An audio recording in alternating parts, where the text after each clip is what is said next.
নমস্কাৰ সকলোকে এটা নতুন ভিডিঅ'লৈ স্বাগতম জনাইছোঁ। আজিৰ ভিডিঅ'টোত আমি আলোচনা কৰিম আহোম সাম্ৰাজ্যৰ ওপৰত। 1228 খ্ৰীষ্টাব্দৰ পৰা 1826 খ্ৰীষ্টাব্দলৈ চুকাফাৰ পৰা পুৰন্দৰ সিংহলৈ। গতিকে আৰম্ভণিৰ পৰা শেষলৈকে গোটেই কথাখিনি ইয়াতে সোমাই পেলাই ভিডিঅ'টো প্ৰস্তুত কৰিছোঁ। কিছুমান মূল পইণ্ট লৈ পেলাই এইখিনি ভিডিঅ'টো প্ৰস্তুত কৰিছোঁ। গতিকে ভিডিঅ'টো চাব, ইয়াত যিখিনি পইণ্ট উল্লেখ কৰিছোঁ সেইখিনি মুখস্থ কৰিব। গতিকে পৰীক্ষাৰ কাৰণে ভাল হ'ব আৰু নিজেও কিছুমান জানিবলগীয়া কথা ইয়াত দেখি পাব। গতিকে ভিডিঅ'টো আৰম্ভ কৰোঁ। গতিকে ভিডিঅ'টোৰ আৰম্ভণিতে যদি চেনেলটো ছাবস্ক্ৰাইব কৰা নাই, চেনেলটো ছাবস্ক্ৰাইব কৰি ল'ব। গতিকে যেতিয়া আমি আহোম সাম্ৰাজ্যৰ ওপৰত আমি কথা পাতিবলৈ যাওঁ, তেতিয়াই আমি আহোমৰ প্ৰথম যিজন স্বৰ্গদেউ সেইজনৰ কথা যেতিয়া আমি ক'বলৈ যাওঁ, তেতিয়া আমি সকলোৱে জানো যে সেইজন হৈছে চুকাফা। গতিকে চুকাফাৰ পৰাই প্ৰথম আৰম্ভ কৰিব লাগিব। গতিকে তেওঁৰ বিষয়ে যিখিনি পইণ্ট আছে, গতিকে প্ৰথম পইণ্টটো হৈছে কি 1215 চনত ম্যানমাৰৰ মুংমাওৰ পৰা অসমৰ দিশে ৰাওনা হৈছিল। গতিকে চুকাফা ম্যানমাৰৰ মুংমাওৰ পৰা অসমৰ ফালে আহিছিলে। কিছুমান ঘৰুৱা কণ্ডলৰ কাৰণে তেওঁ ঘৰৰ পৰা গুচি আহিছিলে। আৰু কি হৈছে ছেকেণ্ড পইণ্টটো কি হৈছে 1228 খ্ৰীষ্টাব্দত তেওঁ 1228 খ্ৰীষ্টাব্দৰ 2 ডিচেম্বৰ তাৰিখে চুকাফা অসমত আহি পেলাই পাইছিলেহি। 1215 আহিছিলে আৰু 1228 খ্ৰীষ্টাব্দত অসমত আহি পেলাই পাইছিলেহি। আৰু সেইকাৰণে যিটো 2 ডিচেম্বৰ তাৰিখটো কি বুলি কি কৰা হয়, অসম দিৱস হিচাপে পালন কৰা হয়। এইটো পৰীক্ষাত কেতিয়াবা আহে, অসম দিৱস কেতিয়া পালন কৰা হয়। গতিকে সেইটো হৈছে 2 ডিচেম্বৰ। আৰু কেলৈ পালন কৰা হয়, কাৰ সোঁৱৰণিত বা কাৰ শ্ৰদ্ধাত, সেয়া হৈছে স্বৰ্গদেউ চুকাফাৰ হেৰিয়ত শ্ৰদ্ধাত। ঠিক আছে, তেওঁৰ স্মৃতিত। গতিকে কি হৈছিলে, কেতিয়াৰ পৰা পালন কৰা হৈছে সেই দিনটো 1987 চনৰ পৰা 2 ডিচেম্বৰ তাৰিখটো সেইবাবে অসম দিৱস হিচাপে পালন কৰা হয়। গতিকে বহুত দিন হৈ গৈছে এইটো পালন কৰি অহা। গতিকে এইটো এটা মনত ৰাখিবলগীয়া পইণ্ট। গতিকে এই 3টা পইণ্ট আমি চুকাফাৰ বিষয়ে পঢ়িলোঁ। ইয়াৰ পিছৰ পইণ্টটো হৈছে কি 1253 খ্ৰীষ্টাব্দত চৰাইদেউত আহোমৰ প্ৰথমখন ৰাজধানী প্ৰতিষ্ঠা কৰিছিলে। গতিকে প্ৰথম আহিয়ে তেওঁ অসমত আহিয়ে তেওঁ স্বৰ্গদেউ হোৱা নাছিলে, কিছুদিন থাকিলে। ইয়াত তেওঁ এখন বৰ অসম গঢ়িবৰ কাৰণে তেওঁ যিখিনি কৰিছিলে, তেওঁক অসমৰ পিতৃপুৰুষ বুলি কোৱা হয় চুকাফাক। কাৰণ তেওঁ বৰ অসমখন গঢ়িবৰ কাৰণে বহুতখিনি তেওঁ চেষ্টা কৰিছিলে, বহুত অহোপুৰুষাৰ্থ কৰিছিলে, বহুত কষ্ট কৰিছিলে মানে। ঠিক আছে, সেইকাৰণে তেওঁক কি বুলি কোৱা হয়, পিতৃপুৰুষ বুলি কোৱা হয় অসমীয়াৰ মানে জাতিৰ। গতিকে তেওঁ আহি পেলাই তেওঁ সেইখিনি প্ৰথম কাম কৰিছিলে। আৰু 1253 খ্ৰীষ্টাব্দত চৰাইদেউত প্ৰথমখন ৰাজধানী প্ৰতিষ্ঠা কৰিছিলে। আৰু তেতিয়া তেওঁ স্বৰ্গদেউ হৈছিলে, মানে ৰজা হৈছিলে। তেওঁ যেতিয়া ৰজা হৈছিলে, তেওঁ মানে ৰাজ্যখন চলাবৰ কাৰণে কি কৰিছিলে, তেওঁতো অকলে নোৱাৰে। গতিকে আজিকালি যেনেকে মন্ত্ৰী থাকে, গতিকে তেনেকে তেওঁ কি সৃষ্টি কৰিছিলে, বুঢ়াগোহাঁই আৰু বৰগোহাঁই নামৰ 2টা পদ সৃষ্টি কৰিছিলে। এইটো কেতিয়াবা প্ৰশ্নত আহে যে বুঢ়াগোহাঁই কোনে সৃষ্টি কৰিছিলে বা বৰগোহাঁই কোনে সৃষ্টি কৰিছিলে। গতিকে তেওঁ কি সৃষ্টি কৰিছিলে, বুঢ়াগোহাঁই আৰু বৰগোহাঁই এই পদ 2টা তেওঁ সৃষ্টি কৰিছিলে। আৰু তেওঁৰ নামৰ আগত কি লিখা হয়, চাওলুং লিখা হয়। চাওলুং মানে ঈশ্বৰ তুল্য। সেইকাৰণে আমি কি বুলি কওঁ, চাওলুং চুকাফা। মানে অসমৰ, মই ক'লো যে অসমৰ পিতৃপুৰুষ বুলি কোৱা হয়। ইয়াত চাও মানে হৈছে ঈশ্বৰ আৰু লুং মানে হৈছে মহান, মানে তেওঁ এজন মহান ঈশ্বৰ। অসমীয়া জাতিৰ কাৰণে তেওঁ এজন মহান ঈশ্বৰ তুল্য আছিলে। গতিকে তেওঁৰ নামৰ আগত চাওলুং লিখা হয়। বহুতে হয়তো নাজানে চাওলুঙৰ অৰ্থটো কি। গতিকে তেওঁক চাওলুং চুকাফা বুলি কোৱা হয়, মানে মহান ঈশ্বৰ। আৰু তেওঁ কি কৰিছিলে, তেওঁ যেতিয়া মুংমাওৰ পৰা আহিছিলে, আহি পেলাই যেতিয়া অসম পাইছিলেহি, বা তেওঁৰ জীৱিত কালত তেওঁ যিখিনি কাম কৰিছিলে, তেওঁ সেইখিনি বুৰঞ্জী আকাৰে লিখা আৰম্ভ কৰিছিলে, মানে বুৰঞ্জী আকাৰে। আৰু তেতিয়া সেইটোৱে কোৱা হয় যে বুৰঞ্জী প্ৰথম কেতিয়া লিখা আৰম্ভ কৰিছিলে অসমত, চুকাফাৰ দিনৰ পৰাই বুৰঞ্জী লিখা আৰম্ভ হৈছিলে। আৰু তেওঁ কি হৈছিলে 1268 চনত মৃত্যুবৰণ কৰিছিলে। গতিকে চুকাফাৰ বিষয়ে কিছুমান বহুত পইণ্ট আছে কিন্তু ক'বলৈ, কিন্তু মূল পইণ্টৰ ভিতৰত আমি 7টা পইণ্ট তেওঁৰ ওপৰত বাছি উলিয়ালোঁ। চুকাফাৰ পিছত এইকেইজন ৰজা হয়, মানে স্বৰ্গদেউ হয়। কোন হ'ব, চুতেওফা, চুবিনফা, চুখ্ৰামফা, চুতুফা আৰু কেওখামতি। এইকেইজন তেওঁৰ পিছতে স্বৰ্গদেউ হৈছিলে। গতিকে এওঁলোকৰ বিষয়ে ইমান বেছি পইণ্ট পৰীক্ষা পাতিয়ে নাহে। গতিকে জাষ্ট আমি পঢ়িছোঁ এই পইণ্টকেইটা, এইকেইটাত এওঁলোকৰ বিষয়ে আমি চালোঁ। গতিকে এওঁৰ পিছতে চাবলগীয়া স্বৰ্গদেউজন হৈছে কোন, চুডাংফা, যিজন আছিলে 8মজন স্বৰ্গদেউ, মানে 8 নম্বৰজন হৈছিলে চুকাফাৰ পিছত। গতিকে এওঁৰ বিষয়ে জানিবলগীয়া কথা কি আছে, এওঁক বামুণী কোঁৱৰ বুলি জনা যায়। গতিকে বামুণী কোঁৱৰ বুলি কেলৈ কোৱা হয়, তেওঁ কিছুমান ঘৰুৱা কণ্ডলৰ জহত আহোমৰ মানে ভিতৰুৱা ভাগৰ তেওঁলোকৰ কিছুমান কণ্ডল লাগিছিলে। আৰু সেইবোৰ জহত মানে তেওঁ কি হৈছিলে, তেওঁ জন্ম হৈছিলে, মানে জন্ম হৈ পেলাই তেওঁ কি হৈছিলে, এঘৰ বামুণ মানুহৰ ঘৰত, ব্ৰাহ্মণ মানুহৰ ঘৰত তেওঁ ডাঙৰ দীঘল হৈছিলে। সেইটো কাৰণে তেওঁক বামুণী কোঁৱৰ বুলি কোৱা হয়। পিছত তেওঁ আকৌ নিজৰ হেৰিয়লৈ গুচি যায়, ৰাজধানীলৈ ঘূৰি যায়, গৈ পেলাই তেওঁ ৰজা হয়গৈ। তেওঁ কাৰণ ৰজাৰ সন্তানেই আছিলে, গতিকে তেওঁ বামুণী কোঁৱৰ বুলি কোৱা হয়। কাৰণ কেলে তেওঁ এজন ব্ৰাহ্মণৰ ঘৰত ডাঙৰ দীঘল হৈছিলে, সেইকাৰণে তেওঁক বামুণী কোঁৱৰ বুলি কোৱা হয়। পিছৰ পইণ্টটো হৈছে কি, তেওঁ শিঙৰি ঘৰত উঠা প্ৰথাটো আৰম্ভ কৰিছিলে। শিঙৰি ঘৰত উঠা এটা প্ৰথা এটা আছে, সেইটো এটা কি পইণ্ট আপোনালোকে চাব ভালকে। গতিকে এইটো প্ৰথাটো কোনে আৰম্ভ কৰিছিলে? চুডাংফাই আৰম্ভ কৰিছিলে। আৰু চুডাংফাৰ বিষয়ে জানিবলগীয়া পইণ্ট মূল এই দুটা পইণ্টেই মই লৈ আহিছোঁ, বেছি পইণ্ট অনা নাই। আৰু চুডাংফাৰ পিছতে এইকেইজন স্বৰ্গদেউ হৈছিলে। কোন কোন হৈছিলে? চুজানফা, চুখমফা, চুচেনফা, চুহেনফা আৰু চুপিমফা। এইকেইজন তেওঁৰ পিছত স্বৰ্গদেউ হৈছিলে। আৰু এওঁলোকৰ পিছতে হৈছিলে চুহুংমুং। গতিকে চুহুংমুঙৰ বিষয়ে জানিবলগীয়া কিছুমান পইণ্ট আছে। গতিকে প্ৰথম পইণ্টটো হৈছে কি, তেওঁক দিহিঙীয়া ৰজা নামেৰে জনা যায়। এইটো পৰীক্ষাত কেতিয়াবা আহে যে দিহিঙীয়া ৰজা নামে কাক জনা যায়? সেইজন হৈছে কোন? চুহুংমুং। তাৰ পিছৰ প্ৰশ্নটো হৈছে তেওঁক স্বৰ্গনাৰায়ণ, তেওঁ কি কৰিছিলে? স্বৰ্গনাৰায়ণ উপাধি লৈছিলে। এইটো কেতিয়াবা প্ৰশ্নত আহে, স্বৰ্গনাৰায়ণ উপাধি প্ৰথম লৈছিলে মানে কোনে লৈছিলে? গতিকে সেইজন হৈছে চুহুংমুং। ইয়াৰ পিছৰ পইণ্টটো হৈছে যে তেওঁ 1523 চনত চুতীয়া ৰাজ্য জয় কৰিছিলে। এইটো এটা ভাল পইণ্ট, এইটো পৰীক্ষাত আহিব পাৰে কেতিয়াবা। আৰু তেওঁ কি কৰিছিলে? চুতীয়া ৰাজ্যৰ এইটো হৈছে কি, চুতীয়া ৰাজ্যৰ শেষ ৰজা কোন আছিলে কেতিয়াবা আহিব পাৰে। গতিকে চুতীয়া ৰাজ্যৰ শেষ ৰজাজন আছিলে নীতিপাল, আৰু নীতিপালকে তেওঁক পৰাস্ত কৰিছিলে। আৰু নীতিপালৰ পত্নীৰ নাম আছিলে সতী সাধনী। গতিকে সতী সাধনীৰ কথা আমি জানোৱেই, অসমৰ এগৰাকী বীৰাংগনা। আৰু চুহুংমুঙে কি কৰিছিলে? বৰপাত্ৰ গোহাঁই আৰু মৰঙীয়া খোৱা গোহাঁই আৰু শদিয়া খোৱা গোহাঁই, এই তিনিটা পদ তেওঁ সৃষ্টি কৰিছিলে। আমি প্ৰথমতে কি পঢ়িলো? বৰগোহাঁই, বুঢ়াগোহাঁই পঢ়িলো কোনে সৃষ্টি কৰিছিলে। এতিয়া আমি পঢ়িলো কি? বৰপাত্ৰ গোহাঁই, মৰঙী খোৱা গোহাঁই আৰু শদিয়া খোৱা গোহাঁই, এই তিনিটা কোনে সৃষ্টি কৰিছিলে? চুহুংমুঙে সৃষ্টি কৰিছিলে। এইটো এটা প্ৰশ্ন আহে কেতিয়াবা যে সতী সাধনীয়ে কি কৰিছিলে? কোনটো পৰ্বতৰ পৰা জুপিয়াই আত্মহত্যা কৰিছিলে? গতিকে এইটো নিজেও জানিবলগীয়া কথা। এইটো হৈছে কি, চন্দ্ৰগিৰি পৰ্বতৰ পৰা জুপিয়াই আত্মহত্যা কৰিছিলে। এইবোৰ আপোনালোকে চাব, মানে খুব জানিবলগীয়া, খুব পঢ়ি ভাল লগা কিছুমান কাহিনী আছে আমাৰ অসমৰ বুৰঞ্জীত। তেওঁ এগৰাকী বীৰাংগনা আছিলে। নিজৰ অস্তিত্ব বচাবলৈ গৈ তেওঁ কি কৰিছিলে? পৰ্বতৰ পৰা জঁপিয়াই পেলাই নিজকে মানে আত্মহত্যা কৰিছিলে। প্ৰথমজন শদিয়া খোৱা গোহাঁই কোন আছিলে? সেইজন হৈছে ফাচেনমুং। এতিয়া ফাচেনমুঙৰ কথা ক'লে যাতে আমি কাৰ কথা ক'ম যে ফাচেনমুঙৰ পত্নীৰ নাম হৈছে মূলা গাভৰু। গতিকে ফাচেনমুঙৰ পত্নী হৈছে মূলা গাভৰু। মূলা গাভৰু তেনেকৈ আমাৰ অসমৰ এগৰাকী বীৰাংগনা। আমি জানো মূলা গাভৰুৰ কথা আমি সৰুতে পঢ়িছোঁ। এতিয়া কি হৈছিলে? চুহুংমুঙে কি কৰিছিলে? শকাব্দ আৰম্ভ কৰিছিলে। আমি শকাব্দৰ কথা পঢ়োঁ কেতিয়াবা, শকাব্দ, শংকৰাব্দ এইবোৰ আমি শুনি আহিছোঁ। গতিকে শকাব্দৰ প্ৰচলন প্ৰথম কোনে আৰম্ভ কৰিছিলে? চুহুংমুঙে আৰম্ভ কৰিছিলে। চুহুংমুঙৰ দিনত তুৰ্বকে অসম আক্ৰমণ কৰিছিলে। কাৰ দিনত তুৰ্বকে অসম আক্ৰমণ কৰিছিলে? চুহুংমুঙৰ দিনত। এইটো এটা পইণ্ট। ইয়াৰ পিছৰ পইণ্টটো হৈছে চুহুংমুঙক অসমৰ নেপোলিয়ন বুলি কোৱা হয়। চুহুংমুং এজন মহাপৰাক্ৰমী আছিলে, মানুহজন স্বৰ্গদেউ আছিলে। তেওঁক সেইকাৰণে কি বুলি কোৱা হয়? অসমৰ নেপোলিয়ন বুলি কোৱা হয়। এইটো প্ৰশ্নত আহে, আমি অহা দেখিছোঁ। গতিকে অসমৰ নেপোলিয়ন বুলি কাক কোৱা হয়? চুহুংমুঙক কোৱা হয়, মনত ৰাখিব। তাৰ পিছৰ পইণ্টটো হৈছে কি কৈছিলে? তেওঁ প্ৰথম অসমীয়াত বুৰঞ্জী লিখা আৰম্ভ কৰিছিলে। যদিও বুৰঞ্জী লিখা প্ৰথম আৰম্ভ কৰিছিলে চুকাফাই, কিন্তু অসমীয়াত বুৰঞ্জী লিখা কোনে আৰম্ভ কৰিছিলে? চুহুংমুঙে। তাৰ পিছৰ পইণ্টটো হৈছে কি? তেওঁ 1521 চনত লোকপিয়ল আৰম্ভ কৰিছিলে। লোকপিয়ল প্ৰথম কোনে আৰম্ভ কৰিছিলে? চুহুংমুঙে। গতিকে এইটো এটা ইম্পৰ্টেণ্ট পইণ্ট। কোন চনৰ পৰা আৰম্ভ হৈছিলে? 1521 চনৰ পৰা। ঠিক আছে। ইয়াৰ পিছত আমি পঢ়িম শুক্লেনমুঙৰ বিষয়ে। গতিকে এতিয়া আমি নেক্সটজন স্বৰ্গদেউলৈ আহিলোঁ, পিছৰজন স্বৰ্গদেউ। গতিকে শুক্লেনমুঙৰ বিষয়ে আমি কি পইণ্ট পাম? প্ৰথমটো হৈছে কি? তেওঁ গড়গাঁৱলৈ তেওঁৰ ৰাজধানী স্থানান্তৰ কৰিছিলে। তেওঁ গড়গাঁৱলৈকে ৰাজধানী স্থানান্তৰ কৰিছিলে। পিছৰ পইণ্টটো হৈছে সেইবাবে তেওঁক গড়গঞা ৰজা বুলি কোৱা হয়। এতিয়া গড়গঞা ৰজা বুলি কাক কোৱা হয়? আমি কেতিয়াবা শুনিছোঁ বা কেতিয়াবা পৰীক্ষাতো অহা দেখিছোঁ। গতিকে গড়গঞা ৰজা বুলি কাক কোৱা হয়? শুক্লেনমুঙক গড়গঞা ৰজা বুলি কোৱা হয়। কাৰণ কেলে? তেওঁ গড়গাঁৱলৈ ৰাজধানী স্থানান্তৰ কৰিছিলে। পিছৰ পইণ্টটো হৈছে কি? তেওঁ গড়গাঁও পুখুৰী খন্দাইছিলে। গড়গাঁও পুখুৰী আমি শুনিছোঁ। গতিকে গড়গাঁও পুখুৰী কোনে খন্দাইছিলে? শুক্লেনমুঙে। গতিকে শুক্লেনমুঙৰ বিষয়ে ইমানেই আছিলে। ইয়াৰ পিছৰজন হৈছে চুখামফা। গতিকে চুখামফাৰ বিষয়ে আমি কি পইণ্ট পাওঁ?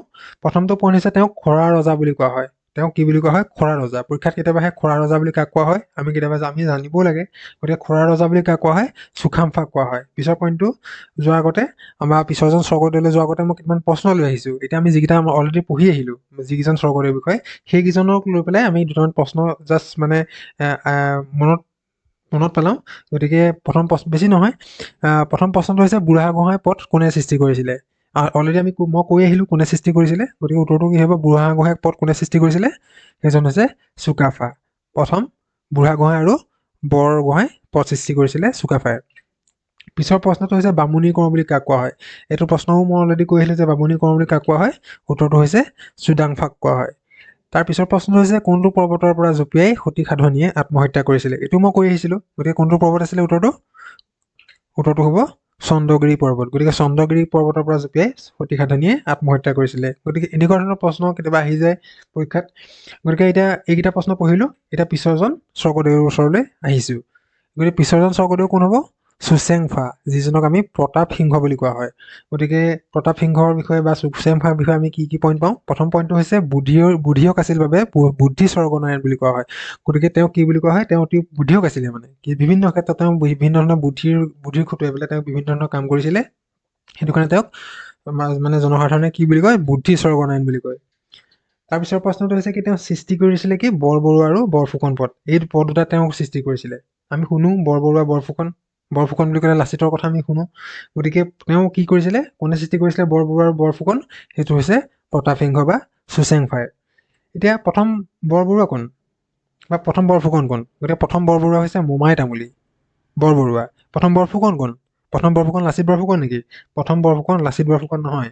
প্ৰথম বৰফুকন হৈছে লাঙি পানীচিয়া। গতিকে প্ৰথমজন বৰবৰুৱা হৈছে মোমাই তামুলী, প্ৰথম বৰফুকন হৈছে লাঙি পানীচিয়া। মই অলপ খৰকৈ কৈছোঁ কাৰণ পইণ্ট গোটেইখিনি আমি ইয়াত মানে ডিছকাছ কৰিম। গতিকে অলপ খৰকৈ কৈছোঁ। গতিকে বস্তুখিনি আপোনালোকে পাৰিলে স্ক্ৰীনশ্বট ৰাখি থ'ব যদি যিটো ইম্পৰ্টেণ্ট বুলি ভাবে।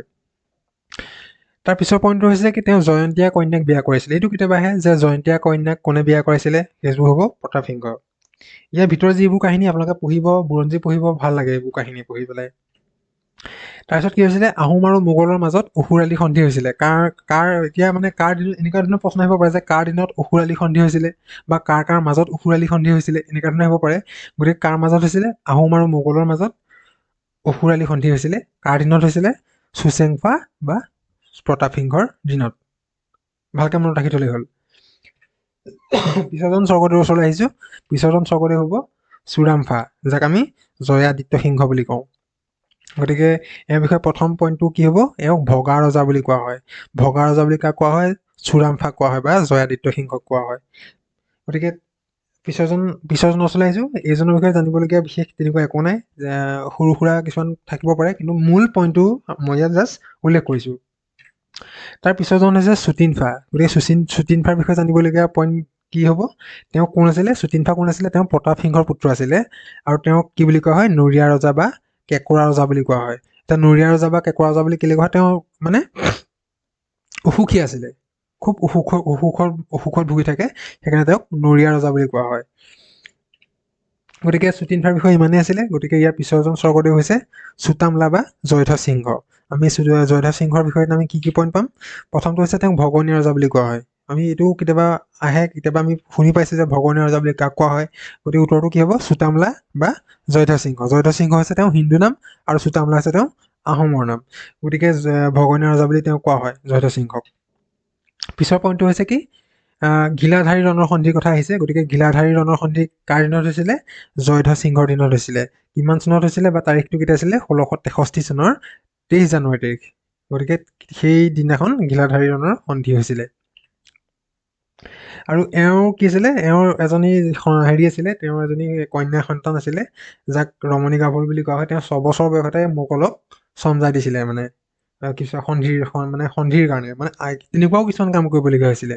পিছত তেওঁক ৰমণী গাভৰুক মোগলে লৈ গৈছিলে। পিছত তেওঁক বিয়া কৰাই পেলাই মানে ইছলাম ধৰ্মলৈ তেওঁক পৰিৱৰ্তন কৰা হৈছিলে। এওঁৰ দিনতে কি হৈছিলে? 1662 চনত মিৰ জুমলাই প্ৰথম অসম আক্ৰমণ কৰিছিলে। মিৰ জুমলাই প্ৰথম কাৰ দিনত অসম আক্ৰমণ কৰিছিলে? জয়ধ্বজ সিংহৰ দিনত। কিমান চনত? 1662 চনত। ঠিক আছে। ইয়াৰ পিছৰজনৰ ওচৰলৈ আহিছোঁ। সেইজন হৈছে চুপুংমুং, যাক আমি চক্ৰধ্বজ সিংহ বুলি কওঁ। অলপ সৰহকৈ কৈ গৈছোঁ, বাৰে বাৰে কৈছোঁ, মানে মন দি চাব, বস্তুটো বুজি পাব। চুপুংমুং বা চক্ৰধ্বজ সিংহ। এওঁৰ বিষয়ে কি পাম? এওঁ কি কৰিছিলে? এটা ইম্পৰ্টেণ্ট পইণ্ট যে তেওঁ লাচিতক বৰফুকন পাতিছিলে। লাচিত বৰফুকনক কোনে বৰফুকন পাতিছিলে? লাচিতটো প্ৰথমতে জন্ম হওঁতে বৰফুকন উপাধিটো লৈ অহা নাই। বৰফুকন এটা টাইটল হয়, এটা উপাধি হয়, এটা সন্মান হয়। গতিকে কোনে বৰফুকন পাতিছিলে লাচিতক? সেইজন হৈছে চক্ৰধ্বজ সিংহই পাতিছিলে।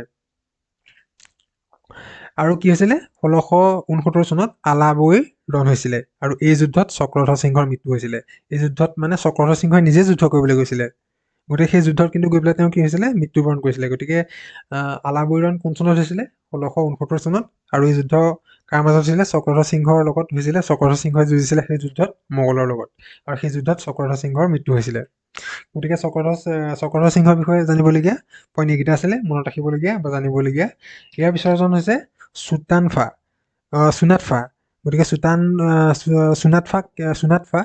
চুনাতফাক কি বুলি কোৱা হয়, উদয়াদিত্য সিংহ বুলি কোৱা হয়। গতিকে উদয়াদিত্য সিংহৰ ওপৰত আমি কি পইণ্ট পাওঁ? প্ৰথম পইণ্টটো হৈছে 1671 চনত শৰাইঘাটৰ যুদ্ধ হৈছিলে। গতিকে উদয়াদিত্য সিংহৰ দিনতে শৰাইঘাটৰ যুদ্ধ হৈছিলে। আমি সকলোৱে জানো, সৰুৰ পৰা দেখি আহিছোঁ, পঢ়ি আহিছোঁ শৰাইঘাটৰ যুদ্ধৰ বিষয়ে, নহয় জানো? এই যুদ্ধতে কি হৈছিলে, লাচিত বৰফুকন নৰিয়াত পৰি মৃত্যু হৈছিলে। এইখন যুদ্ধৰ পিছতে লাচিত বৰফুকনে নিজৰ বীৰত্ব দেখাইছিলে এইখন যুদ্ধৰ সময়তে। গতিকে আমি লাচিত বৰফুকনৰ কথা যেতিয়াই পঢ়োঁ তেতিয়া আমি শৰাইঘাটৰ যুদ্ধৰ কথা আমি পঢ়িছোঁ। গতিকে এইখিনিতে আমি এটা কথা জানিব লাগিব, এটা পইণ্ট হিচাপে লৈছোঁ যে লাচিত বৰফুকন যেতিয়া নৰিয়াত পৰিছিলে, তেওঁ মৃত্যুবৰণ কৰিছিলে, তেওঁৰ মৈদাম ক'ত দিয়া হৈছিলে? তেওঁ মানে ঢুকুৱাইছে, তেওঁ মৈদাম ক'ত দিয়া হৈছিলে? গতিকে লাচিত বৰফুকনৰ মৈদামটো ক'ত আছে? লাচিত বৰফুকনৰ মৈদাম আছে যোৰহাটত। এইটো এটা জানিবলগীয়া, বা কোনোবাই যদি নাজানে বা কোনোবাই যদি চোৱাগে নাই চাবগে, আমাৰ ওচৰতে যোৰহাটতে আছে। গতিকে লাচিত বৰফুকন আমাৰ অসমৰ এজন বীৰ, যথেষ্ট মানে সকলোৱে জানে লাচিত বৰফুকনৰ বিষয়ে। গতিকে তেওঁৰ মৈদামটো আছে যোৰহাটতে। গতিকে উদয়াদিত্য সিংহৰ বিষয়ে পঢ়িলোঁ। ইয়াৰ পিছৰজন হৈছে চুলিকফা বা ৰত্নধ্বজ সিংহ। এতিয়া এওঁৰ দিনতে কি হৈছিলে, জয়মতীৰ কথা আমি পঢ়িবলৈ পাম। গতিকে ৰত্নধ্বজ সিংহ বা চুলিকফাক আমি কি বুলি কওঁ? লুৰা ৰজা বুলিও জনা যায়। তেওঁক লুৰা ৰজা বুলি জনা যায়। আমি জানো তেওঁ খুব কম বয়সতে তেওঁ স্বৰ্গদেউ হৈছিলে। এইবোৰ কিছুমান আহোমৰ ভিতৰুৱা কিছুমান কণ্ডলৰ কাৰণে, বিবাদৰ কাৰণে মানে হৈ যায় তেনেকুৱা, মানে মন গ'লে পাতি দিলে, বুঢ়া গোহাঁই বা বৰ গোহাঁই তেনেকুৱা কিছুমান নিজৰ শক্তি প্ৰদৰ্শন কৰিবলৈ কৰে, তেনেকুৱা কিছুমান মানে বিবাদৰ কাৰণে কৰে আৰু মুঠতে। গতিকে প্ৰথম মানে কি হৈছিলে, ৰত্নধ্বজ সিংহই হৈছে চুলিকফা, বা তেওঁক আমি লুৰা ৰজা বুলি কোৱা হয়। আৰু এওঁৰ দিনতে কি হৈছিলে, জয়মতীক জেৰেঙা পথাৰলৈ নি পেলাই শাস্তি দিয়া হৈছিলে। আমি জয়মতীৰ কথাও পঢ়ি আহিছোঁ, শুনি আহিছোঁ সৰুৰে পৰা। কিন্তু জয়মতীক কেলে শাস্তি দিছিলে? তেওঁ নিজৰ স্বামীৰ কথা কোৱা নাছিলে, যে স্বামী ক'ত আছিলেগে। সেইটো জানিবলৈ মানে ৰজা ফৈদৰ মানুহে জানিবলৈ খুজিছিলে যে জয়মতীৰ স্বামী ক'ত আছিলে, কিন্তু সেইটো কথা জয়মতীয়ে নকোৱাৰ কাৰণে তেওঁক জেৰেঙা পথাৰলৈ নি পেলাই তেওঁক শাস্তি দিয়া হৈছিলে। আৰু তেওঁ সেই জেৰেঙা পথাৰতে শাস্তি দি অকথ্য শাস্তি দি জয়মতীয়ে জেৰেঙা পথাৰতে মৃত্যুবৰণ কৰিছিলে। ইয়াৰ পিছৰজন হৈছে গদাধৰ সিংহ, যাক আমি চুপাতফা বুলি কওঁ। গতিকে গদাধৰ সিংহ কোন আছিলে? জয়মতীৰ স্বামী আছিলে। গতিকে গদাধৰ সিংহৰ কথা আমি জানো, তেওঁ নগা পাহাৰত গৈ পেলাই পলাই আছিলেগে। লুৰা ৰজাৰ দিনত কি হৈছিলে, অংগক্ষত মানুহে ৰজা হ'ব, মানে স্বৰ্গদেউ হ'ব নোৱাৰে, সেইটো এটা নিয়ম কৰি দিছিলে। গতিকে সেইটো কাৰণে কি কৰিছিলে, মানুহক যিবোৰ মানে ৰজা হ'ব পৰা মানুহক সেইখিনিক অংগক্ষত কৰা হৈছিলে। কাৰোবাৰ চকু কাঢ়ি অনা হৈছিলে, কাৰোবাৰ কাণ কাটি দিয়া হৈছিলে, কাৰোবাৰ হাত কাটি দিয়া হৈছিলে। তেনেকুৱা ধৰণৰ কিছুমান কাম কৰা হৈছিলে, যাতে তেওঁ পিছত গৈ স্বৰ্গদেউ হ'ব নোৱাৰে। গতিকে সেই কামখিনিৰ পৰা বাচিবৰ কাৰণে কি হৈছিলে, গদাধৰ সিংহই পলাই গৈছিলে, নগা পাহাৰত গৈ পেলাই পলাই আছিলেগে। আৰু তেতিয়া কি হৈছিলে, জয়মতীক ধৰি নিয়া হৈছিলে, মানে যে গদাধৰ সিংহ ক'ত আছে ক'বগে লাগে, কিন্তু জয়মতীয়ে কোৱা নাছিলে। আৰু সেইটো কাৰণে কি হৈছিলে, জেৰেঙা পথাৰত অকথ্য শাস্তি দিয়া হৈছিলে জয়মতীক। গতিকে গদাধৰ সিংহৰ বিষয়ে আমি কি পঢ়িম? 1682 চনত ইটাখুলিৰ ৰণ হৈছিলে। কাৰ দিনত? গদাধৰ সিংহৰ দিনত। আৰু এইখনেই আহোম আৰু মোগলৰ শেষ যুদ্ধ। গতিকে আহোম আৰু মোগলৰ শেষ যুদ্ধখন কি আছিলে? ইটাখুলিৰ ৰণ। আৰু এইখন কেতিয়া হৈছিলে? 1682 চনত। ইয়াৰ পিছৰ পইণ্টটো কি হ'ব? ধুধৰালি নিৰ্মাণ কৰিছিলে। ধুধৰালি কোনে নিৰ্মাণ কৰিছিলে? সেইজন হৈছে গদাধৰ সিংহ। গতিকে গদাধৰ সিংহই ধুধৰালি নিৰ্মাণ কৰিছিলে। তাৰ পিছৰ পইণ্টটো হৈছে কি? তেওঁ মাটিৰ জৰীপ আৰম্ভ কৰিছিলে। মাটিৰ যিবোৰ আমি জৰীপ কৰে, আজিকালি এইটো এতিয়াও চলি আছে। গতিকে এইটো কোনে আৰম্ভ কৰিছিলে প্ৰথম? এইটো হৈছে গদাধৰ সিংহই। পিছৰ পইণ্টটো হৈছে শাক্ত ধৰ্ম প্ৰচলন কৰিছিলে। তেওঁ শাক্ত ধৰ্ম প্ৰচলন কৰিছিলে গদাধৰ সিংহই। পিছৰ পইণ্টটো হৈছে উমানন্দ দেৱালয় নিৰ্মাণ কৰিছিলে। উমানন্দ দেৱালয় কোনে নিৰ্মাণ কৰিছিলে? গদাধৰ সিংহই। পিছৰ পইণ্টটো হৈছে, গতিকে গদাধৰ সিংহৰ বিষয়ে আমি এইকেইটা পঢ়িলোঁ। গতিকে আৰু আছে কিছুমান পইণ্ট, এওঁ কিছুমান ভাল গুণো কিছুমানো আছে, বেয়া গুণ কিছুমানো আছে। গতিকে মূল যিকেইটা পইণ্ট আছে এইকেইটা হৈছে এইকেইটাই, ঠিক আছে। গতিকে পিছৰজন স্বৰ্গদেউ হৈছে চুকৰামফা, যাক আমি ৰুদ্ৰ সিংহ বুলি কোৱা হয়। এজন লাই আমি গদাধৰ সিংহৰ সন্তান, গতিকে তেওঁক আমি কি বুলি কওঁ, কি বুলি জানো, ৰুদ্ৰসিংহ বুলি জানো। গতিকে ৰুদ্ৰসিংহৰ বিষয়ে আমি কি পইণ্ট পাওঁ? প্ৰথমটো পইণ্ট হৈছে তেওঁ ৰংপুৰলৈ ৰাজধানী প্ৰসাৰ কৰিছিলে। ৰংপুৰলৈ ৰাজধানী কোনে নিছিলে? ৰুদ্ৰসিংহই। তেওঁ ৰংপুৰখন খুব ধুনীয়াকৈ ধুনীয়াকৈ কৰিছিলে মানে। তেওঁ কি বনাইছিলে? ৰংপুৰত ৰাজধানী নিয়াৰ পিছত নামদাঙৰ শিলৰ সাঁকো বনাইছিলে, যিটো আমি দেখি আহিছোঁ সৰুৰে পৰা, আমি পঢ়ি আহিছোঁ নামদাঙৰ শিলৰ সাঁকোৰ বিষয়ে। তাৰপিছতে কি কৰিছিলে? তেওঁ জয়সাগৰ পুখুৰী বনাইছিলে, জয়মতীৰ স্মৃতিত, মানে নিজৰ মাকৰ স্মৃতিত তেওঁ জয়সাগৰ পুখুৰী নিৰ্মাণ কৰিছিলে। তাৰপিছত তেওঁ কি কৰিছিলে? জয়দৌলটো নিৰ্মাণ কৰিছিলে। জয়দৌল মানে জয়মতীৰ নিৰ্মাণত, মানে কি জয়মতীৰ স্মৃতিত। তাৰপিছত এজন হৈছে শিৱসিংহ, যাক চুতানফা বুলি কোৱা হয়, চুতানফা। গতিকে শিৱসিংহৰ বিষয়ে কি পাওঁ আমি? পৰ্বতীয়া গুহাই সৃষ্টি কৰিছিলে। কৃষ্ণৰাম ভট্টাচাৰ্যক কামাখ্যা মন্দিৰ চোৱা চিতা কৰিবৰ বাবে মাতি আনিছিলে। পশ্চিমবংগৰ পৰা কৃষ্ণৰাম ভট্টাচাৰ্যক কামাখ্যা মন্দিৰ চোৱা চিতা কৰিবৰ কাৰণে মাতি আনিছিলে। আৰু শিৱসিংহ আছিলে জ্যোতিষবিদ্যাত খুব মানে তেওঁ বিশ্বাস কৰিছিলে, আৰু সেইকাৰণে কি হৈছিলে, এদিন তেওঁৰ যিজন জ্যোতিষীজনে কৈছিলে তেওঁ যদি ৰজা হৈ থাকে তেতিয়াহ'লে তেওঁ বেছিদিন জীয়াই নাথাকে। সেইটো কাৰণে তেওঁ কি কৰিছিলে, তেওঁ নিজে স্বৰ্গদেউ পদৰ পৰা আঁতৰি পেলাই তেওঁ নিজৰ পত্নীক মানে ৰজা পাতিছিলে। আৰু সেই প্ৰথমজন তেওঁৰ যিজনী পত্নী আছিলে সেইজনীৰ নাম আছিলে ফুলেশ্বৰী, আৰু তেওঁ ফুলেশ্বৰীক ৰজা পাতিছিলে। আৰু ফুলেশ্বৰীক সেইকাৰণে কি বুলি কোৱা হয়? বৰ ৰজা বুলি কোৱা হয়। অসমৰ ইতিহাসত বৰ ৰজা বুলি কাক কোৱা হয়? ফুলেশ্বৰীক কোৱা হয়। গতিকে ফুলেশ্বৰী হৈছে শিৱসিংহৰ পত্নী, সেইটো মনত ৰাখিব, এইটো খুব প্ৰশ্নত কেতিয়াবা আহি যায়। গতিকে ফুলেশ্বৰীয়ে প্ৰথম মানে বৰৰজা হৈ পেলাই কি কৰিছিলে? মৈদাম দিয়া প্ৰথাটো বন্ধ কৰিছিলে। তাৰ আগলৈকে যেতিয়াই ৰজা বা স্বৰ্গদেউ যেতিয়া মানে মৃত্যুবৰণ কৰিছিলে, তেওঁক মৈদাম দিয়া প্ৰথা আছিলে। আমি চৰাইদেউত আমি দেখিছোঁ যে মৈদাম কেনেকুৱা ধৰণৰ মৈদাম দিয়া হয়। গতিকে সেই প্ৰথাটো, মৈদাম দিয়া প্ৰথাটো বন্ধ কৰিবলৈ আমি হিন্দু প্ৰথাৰে মানে মানুহৰ যিটো প্ৰথা সেইটো আৰম্ভ কৰিছিলে। কিন্তু মৈদাম দিয়া প্ৰথাটো কোনে বন্ধ কৰিছিলে? শিৱসিংহই, কি ক্ষমা কৰিব, ফুলেশ্বৰী। তাৰপিছত শিৱসিংহৰ বিষয়ে কি পঢ়িবলৈ পাওঁ? ফুলেশ্বৰীৰ পিছত অম্বিকা ৰজা হয়। গতিকে অম্বিকা কোন? শিৱসিংহৰ পিছৰ মানে ফুলেশ্বৰীৰ পিছতে মানে ফুলেশ্বৰীৰ মৃত্যু হয়, মৃত্যুৰ পিছতে তেওঁ অম্বিকাক পাতে বৰৰজা। অম্বিকাও শিৱসিংহৰে এগৰাকী পত্নী। অম্বিকাই কি কৰিছিলে? শিৱসাগৰ পুখুৰী খন্দাইছিলে। শিৱসাগৰ পুখুৰী কোনে খন্দাইছিলে? অম্বিকাই খন্দাইছিলে। অম্বিকাক দ্ৰৌপদী বুলিও জনা যায়। গতিকে অম্বিকাৰ আন এটা নামো আছে, সেইটো হৈছে দ্ৰৌপদী। গতিকে এতিয়া আমি যিকেইটা পঢ়িলোঁ, সেই পঢ়ি অহা কেইটাৰ ভিতৰত আমি কেইটামান প্ৰশ্ন আলোচনা কৰোঁ। প্ৰথম প্ৰশ্নটো হৈছে ভগা ৰজা বুলি কাক কোৱা হয়? আমি পঢ়ি আহিলোঁ ভগা ৰজা বুলি কাক কোৱা হয়। গতিকে ভগা ৰজা বুলি কাক কোৱা হয়? জয়াদিত্য সিংহ, চুৰামফা। গতিকে চুৰামফাক ভগা ৰজা বুলি কোৱা হয়। পিছৰ প্ৰশ্নটো হৈছে প্ৰথম বৰফুকন কোন আছিলে? লাচিত বৰফুকন নেকি? নহয়, প্ৰথম বৰফুকন হৈছে লাঙি পানীচিয়া। তাৰ পিছৰ প্ৰশ্নটো হৈছে ইটাখুলিৰ ৰণ কোন চনত সংঘটিত হৈছিলে? ইটাখুলিৰ ৰণ কোন চনত সংঘটিত হৈছিলে? 1682 চনত। পিছৰ প্ৰশ্ন হৈছে ঘিলাধাৰী ৰণ কোন চনত হৈছিলে? ঘিলাধাৰী ৰণ কোন চনত হৈছিলে জানেনে? ঘিলাধাৰী ৰণ হৈছিলে 1663 চনত। গতিকে সেইকেইটা প্ৰশ্ন পঢ়িলোঁ। এতিয়া পিছৰ পাৰ্টলৈ আহিছোঁ, এইটো শেষৰ পাৰ্ট হ'ব। গতিকে পিছৰজন স্বৰ্গদেউ হৈছে চুচেনফা, যাক আমি হিন্দু নামত প্ৰমত্ত সিংহ বুলি জানো। গতিকে প্ৰমত্ত সিংহৰ বিষয়ে আমি কি পইণ্ট পাওঁ? প্ৰথম পইণ্টটো হৈছে তেওঁৰ নিৰ্মাণৰ ওপৰত আমি প্ৰথম পইণ্টটো আমি পাম। গতিকে তেওঁ কি নিৰ্মাণ কৰিছিলে? ৰংঘৰ। আমি ৰংঘৰ দেখিছোঁ চবেই। গতিকে ৰংঘৰটো কোনে নিৰ্মাণ কৰিছিলে? প্ৰমত্ত সিংহই। তাৰপিছত কি নিৰ্মাণ কৰিছিলে? শুক্লেশ্বৰ মন্দিৰ। তাৰপিছত কি নিৰ্মাণ কৰিছিলে? গড়গাঁৱৰ সিংহদুৱাৰ। এইকেইটা কোনে নিৰ্মাণ কৰিছিলে? প্ৰমত্ত সিংহই। তাৰপিছতে আমি কাৰ বিষয়ে পঢ়িম? ৰাজেশ্বৰ সিংহ, বা যাক আমি চুৰামফা বুলি কওঁ। গতিকে চুৰামফা বুলি কাক কোৱা হয়? ৰাজেশ্বৰ সিংহক। ৰাজেশ্বৰ সিংহৰ বিষয়ে আমি কি ক'ম? যে 1768 চনত লতাকটা ৰণ হৈছিলে। কাৰ দিনত হৈছিলে? ৰাজেশ্বৰ সিংহৰ দিনত। আৰু কিমান চনত? 1768 চনত। পিছৰ পইণ্ট হৈছে মণিপুৰৰ ৰাজকুমাৰী কুৰংগ নয়নীক বিয়া কৰাইছিলে। কোনে বিয়া কৰাইছিলে মণিপুৰৰ ৰাজকুমাৰীক? ৰাজেশ্বৰ সিংহই। এইটো এটা ইম্পৰ্টেণ্ট পইণ্ট, এইটো প্ৰশ্নত কেতিয়াবা আহি যায় পৰীক্ষাত। তেওঁ কি নিৰ্মাণ কৰিছিলে? বশিষ্ঠ মন্দিৰ, নৱগ্ৰহ মন্দিৰ, তলাতল ঘৰ,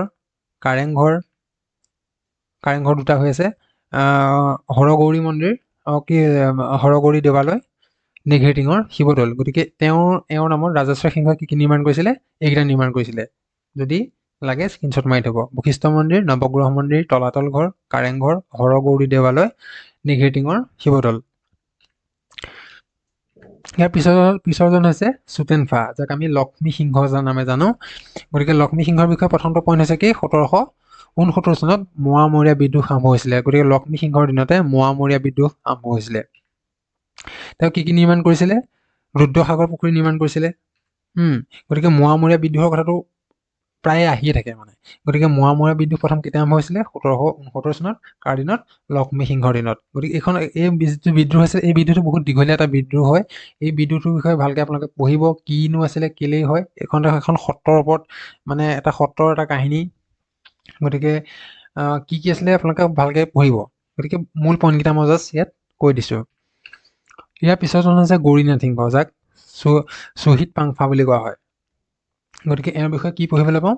প্ৰথম পইণ্টটো হৈছে তেওঁ কি কৰিছিলে? যোৰহাটলৈ তেওঁ ৰাজধানী প্ৰসাৰ কৰিছিলে। গতিকে যোৰহাটেই আছিলে আহোমৰ শেষ ৰাজধানী। আমি জানোৱেই, পৰীক্ষাটো আহিছে এইবাৰ, 3rd গ্ৰেডৰ পৰীক্ষাত আহিছে। এইবাৰ মানে যিটো এডিআৰ পৰীক্ষা হৈ গৈছে। গতিকে এইটো এটা প্ৰশ্ন, ইম্পৰ্টেণ্ট প্ৰশ্ন। গতিকে পৰীক্ষাত আহিছে এতিয়া ইম্পৰ্টেণ্ট। গতিকে যোৰহাটেই হৈছে আহোমৰ শেষ ৰাজধানী। ইয়াৰ পিছত মানে ৰাজধানী বেলেগলৈ নিবলৈ নাপালে আৰু তাৰপিছতে মানে ইংৰাজ আহি গ'ল। গতিকে গৌৰীসিংহই কি কৰিছিলে? যোৰহাটলৈ ৰাজধানী প্ৰসাৰ কৰিছিলে। তাৰ পিছৰ পইণ্ট হৈছে কি? মোৱামৰীয়া বিদ্ৰোহ দমন কৰিবলৈ ব্ৰিটিছক অসমলৈ আমন্ত্ৰণ জনাইছিলে। গতিকে আহি গ'ল অসমৰ কাৰণে ভাল দিন, ভাৰতৰ কাৰণে বা অসমৰ কাৰণে। গতিকে এতিয়া মোৱামৰীয়া বিদ্ৰোহ অলৰেডি চলি আছিলে। গতিকে সেই মোৱামৰীয়া বিদ্ৰোহটো দমন কৰিবৰ কাৰণে কি কৰিছিলে? ব্ৰিটিছক অসমলৈ আমন্ত্ৰণ জনাইছিলে। কোনে? গৌৰীনাথ সিংহই। তাৰপিছত আহিলে কমলেশ্বৰ সিংহ, যাক শুক্লিনফা বুলি কোৱা হয়। গতিকে এনেকুৱা কিছুমান প্ৰশ্ন আহি থাকে, শুক্লিনফা বুলি কাক কোৱা হয়? কমলেশ্বৰ সিংহ বা কমলেশ্বৰ কি বুলি জনা যায়? তলৰ কোনকেইটা এনেকৈ অপশ্যন দি দিব। গতিকে শুক্লিনফা। গতিকে এইটো এটা ইম্পৰ্টেণ্ট, প্ৰথম পইণ্টটো এটা ইম্পৰ্টেণ্ট পইণ্ট। গতিকে এওঁৰ বিষয়ে কি পাওঁ? হৰদত্ত আৰু বীৰদত্তৰ মাজত দন্দুৱা বিদ্ৰোহ হৈছিলে। কোন দুজনৰ মাজত? এওঁলোক ককাই ভাই আছিলে। গতিকে কাৰ মাজত দন্দুৱা বিদ্ৰোহ হৈছিলে? হৰদত্ত আৰু বীৰদত্তৰ মাজত। গতিকে এই দন্দুৱা যিটো বিদ্ৰোহ আছিলে, দন্দুৱা বিদ্ৰোহটো কোনে দমন কৰিছিলে? কলীয়া ভোমোৰা বৰফুকনে। গতিকে কলীয়া ভোমোৰা এজন বৰফুকন আছিলে, যাক মানে কলীয়া ভোমোৰাৰ স্মৃতিতে এইজনৰ স্মৃতিতে কলীয়া ভোমোৰা দলং আছে। গতিকে কলীয়া ভোমোৰা বৰফুকনে দন্দুৱা বিদ্ৰোহ দমন কৰিছিলে। আৰু কলীয়া ভোমোৰাক সেইকাৰণে কি বুলি কোৱা হয়? প্ৰতাপ বল্লভ বুলি কোৱা হয়। অসম বুৰঞ্জীত প্ৰতাপ বল্লভ বুলি কাক কোৱা যায়? এইটো এটা ইম্পৰ্টেণ্ট পইণ্ট। গতিকে কাক কোৱা হয়? কলীয়া ভোমোৰাক কোৱা হয়। ইয়াৰ পিছত হৈছে চন্দ্ৰকান্ত সিংহ, যাক সুদিনফা বুলি কোৱা হয়। গতিকে চন্দ্ৰকান্ত সিংহৰ কথা ক'বলৈ যাওঁতে আমি কিছুমান মানে পইণ্ট কিছুমান আমি আৰু কোনো স্বৰ্গদেউৰ বিষয়ে আমি তেনেকৈ পইণ্ট ৱাইজ নপঢ়োঁ। গতিকে আমি কৈ যাওঁ, আমি শেষ মুহূৰ্তলৈ আহিলোঁ। গতিকে চন্দ্ৰকান্ত সিংহ হৈছিলে। গতিকে চন্দ্ৰকান্ত সিংহৰ পিছতে কিছুমান বহুত ধৰণৰ কণ্ডল আহোমৰ ৰাজ পৰিয়ালৰ মাজত আৰম্ভ হৈছিলে। অলৰেডি মোৱামৰীয়া বিদ্ৰোহ চলি আছিলে। এইফালে ইংৰাজক নিমন্ত্ৰণ কৰিছিলে মানে মোৱামৰীয়া বিদ্ৰোহ দমন কৰিবলৈ। বহুত ধৰণৰ তেনেকুৱা কিছুমান মানে কণ্ডল চলি আছিলে। আৰু সেই সময়তে কি হৈছিলে? বদনেও মান আনিছিলে। এইটো কথা আমি জানো যে অসমলৈ মান কোনে আনিছিলে, সেইটো আমি জানো যে আমি মুখতে থাকে, বদনে মান আনিছিলে। গতিকে বদনে মান আনিছিলে। তাৰপিছত পইণ্টটো হৈছে কি? মানে পতা ৰজা, যে অসমলৈ যেতিয়া মান আহিলে, মানে আহি পেলাই অসমখন মানে আহোমৰ মাজত মানে কি কৰিছিলে? তেওঁৰ মানে নিজৰ ফালৰ এজন স্বৰ্গদেউ তেওঁলোকে পাতিছিলে। সেইকাৰণে কাক পাতিছিলে? যোগেশ্বৰ সিংহক পাতিছিলে। সেইকাৰণে যোগেশ্বৰ সিংহক কি বুলি কোৱা হয়? মানে পতা ৰজা বুলি কোৱা হয়। কাক কোৱা হয়? যোগেশ্বৰ সিংহক। পিছৰ পইণ্টটো হৈছে আহোমৰ শেষজন ৰজা হৈছে পুৰন্দৰ সিংহ। গতিকে এইটো এটা ইম্পৰ্টেণ্ট পইণ্ট, প্ৰায় প্ৰশ্নত আহে। আহোমৰ শেষ ৰজা হৈছে কোন? পুৰন্দৰ সিংহ। আহোমৰ শেষ ৰাজধানী কি আছিলে? যোৰহাট। এইটো এটা ইম্পৰ্টেণ্ট পইণ্ট। প্ৰথম ক'ত আছিলে? চৰাইদেউত। প্ৰথম স্বৰ্গদেউ কোন আছিলে? চুকাফা। মান আৰু আহোমৰ মাজত 1826 চনৰ 24 ফেব্ৰুৱাৰী তাৰিখে ইয়াণ্ডাবু সন্ধি হৈছিলে। ইয়াণ্ডাবু সন্ধি কিমান চনত হৈছিলে? কাৰ মাজত হৈছিলে? এইটো এটা ইম্পৰ্টেণ্ট প্ৰশ্ন। গতিকে ইয়াণ্ডাবু সন্ধি কাৰ মাজত হৈছিলে? মান আৰু আহোমৰ মাজত। ইয়াত এইটো ভুল হৈ আছে। মান আৰু আহোমৰ মাজত নহয়, মান আৰু ইংৰাজৰ মাজত 1826 চনত ইয়াণ্ডাবু সন্ধি হৈছিলে। ইয়াতো ভুল হৈ আছে, আহোম হৈ আছে। গতিকে এইটো হ'ব ইংৰাজ। গতিকে ইয়াণ্ডাবু সন্ধি হৈছিলে 1826 চনৰ 24 ফেব্ৰুৱাৰী তাৰিখে। এইটো শুধৰাই ল'ব, মান আৰু আহোম নহয়, মান আৰু ইংৰাজ। গতিকে আমি এতিয়ালৈকে আকৌ যিকেইটা পঢ়িলোঁ, সেইকেইটাৰ ওপৰত আমি দুটামান প্ৰশ্ন চাওঁ, তাৰপিছত আমি সামৰি দিম। গতিকে আমি গোটেই কথাখিনি আমি চুকাফাৰ পৰা পুৰন্দৰ সিংহলৈকে গোটেইখিনি পইণ্ট ৱাইজ ইম্পৰ্টেণ্ট পইণ্টকেইটা আমি ইয়াত উল্লেখ কৰি পেলাই আলোচনা কৰিলোঁ। গতিকে দুটামান প্ৰশ্ন আমি পঢ়োঁ যে বশিষ্ঠ মন্দিৰ কোনে নিৰ্মাণ কৰিছিলে? কোনে নিৰ্মাণ কৰিছিলে বশিষ্ঠ মন্দিৰ? বশিষ্ঠ মন্দিৰ নিৰ্মাণ কৰিছিলে ৰাজেশ্বৰ সিংহই। পঢ়ি আহিছোঁ। পিছৰ প্ৰশ্নটো হৈছে চুতানফাৰ হিন্দু নামটো কি? চুতানফাৰ হিন্দু নামটো কি? উত্তৰটো হৈছে শিৱসিংহ। শিৱসিংহৰ কথা পঢ়ি আহিলোঁ আমি। চাই আহিলোঁ শিৱসিংহৰ কি কৰিছিলে বা কি হৈছিলে। তাৰ পিছৰ পইণ্ট হৈছে কিমান চনত মোৱামৰীয়া বিদ্ৰোহ সংঘটিত হৈছিলে। কিমান চনত? 1769 চনত। পিছৰ প্ৰশ্ন হৈছে আহোমৰ শেষ ৰাজধানী ক'ত আছিলে? এইটো জানোৱেই, আহোমৰ শেষ ৰাজধানী ক'ত আছিলে? যোৰহাটত। গতিকে ইমানেই আছিলে, মই যিমান পাৰোঁ চেষ্টা কৰিলোঁ ক'বলৈ। এতিয়া জাষ্ট আহোমৰ এই কাহিনীখিনিৰ মাজত দুটামান পইণ্ট থাকি গৈছিলে আলোচনা কৰিবৰ কাৰণে। সেইকেইটা জাষ্ট বেছি নহয়, কেইটামান প্ৰশ্ন 4-5টামান হ'ব। গতিকে এইকেইটাও ইম্পৰ্টেণ্ট প্ৰশ্ন, মনত ৰাখি থ'ব। প্ৰথম প্ৰশ্নটো হৈছে মাজুলীৰ চুক্তি কাৰ কাৰ মাজত হৈছিলে? এইটো আহোমৰ দিনতে হৈছিলে কাৰণে মই পইণ্টত লৈ আহিছোঁ। গতিকে আহোম চুক্তি কাৰ কাৰ মাজত হৈছিলে? মাজুলীৰ চুক্তি হৈছিলে কোচ আৰু আহোমৰ মাজত। আপোনালোকক অপশ্যনত দিব পাৰে আহোম আৰু চুতীয়াৰ মাজত, আহোম আৰু কছাৰীৰ মাজত, আহোম আৰু কোচৰ মাজত। গতিকে শুদ্ধটো কি হ'ব? কোচ আৰু আহোমৰ মাজত মাজুলীৰ চুক্তি হৈছিলে। পিছৰ প্ৰশ্ন হৈছে জয়মতী দিৱস কোন তাৰিখে পালন কৰা হয়? জয়মতী দিৱস কোন তাৰিখে পালন কৰা হয়? এইটো এটা আহিব পৰা প্ৰশ্ন, এটা ভাল প্ৰশ্ন। গতিকে জয়মতী দিৱস কোন তাৰিখে পালন কৰা হয়? উত্তৰটো হৈছে 27 মাৰ্চ তাৰিখে। 27 মাৰ্চ তাৰিখে জয়মতী দিৱস পালন কৰা হয়। পিছৰ প্ৰশ্নটো হৈছে গদাপাণিৰ দেউতাকৰ নাম কি আছিলে? গদাপাণিৰ দেউতাকো এজন স্বৰ্গদেউ আছিলে। তেওঁ কোন আছিলে বাৰু গদাপাণিৰ দেউতাক? তেওঁ হৈছে গোবৰ বুলি কোৱা হয়। ইয়াৰ পাছৰ প্ৰশ্নটো হৈছে অভিজ্ঞানম শকুন্তলম এইখন কোনে ৰচনা কৰিছিলে? এইটো আহোম যুগৰে এখন গ্ৰন্থ। গতিকে অভিজ্ঞানম শকুন্তলম এইখন কোনে ৰচনা কৰিছিলে? এইখন ৰচনা কৰিছিলে কবিৰাজ চক্ৰৱৰ্তীয়ে। সকলোৱে জানেই চাগে। তাৰপিছত আৰু এখন গ্ৰন্থৰ কথা আমি কৈছোঁ, সেইখন হৈছে হস্তীৰ বিদ্যানম। এইখন কোনে ৰচনা কৰিছিলে? হস্তীৰ বিদ্যানম কোনে ৰচনা কৰিছিলে? হস্তীৰ বিদ্যানম ৰচনা কৰিছিলে কোনে? এজন হৈছে সুকুমাৰ বৰকাইত। গতিকে ইমানেই আছিলে। গতিকে যিমান পাৰোঁ চেষ্টা কৰিলোঁ মূল পইণ্টখিনি লৈ আহিবৰ কাৰণে। গতিকে সকলোকে ভিডিঅ'টো চোৱাৰ বাবে বহুত বহুত ধন্যবাদ। আৰু চেনেলটো ছাবস্ক্ৰাইব কৰি ৰাখিব এনেকুৱা ধৰণৰ ভিডিঅ'খিনি পাবৰ কাৰণে। ধন্যবাদ। Thank U.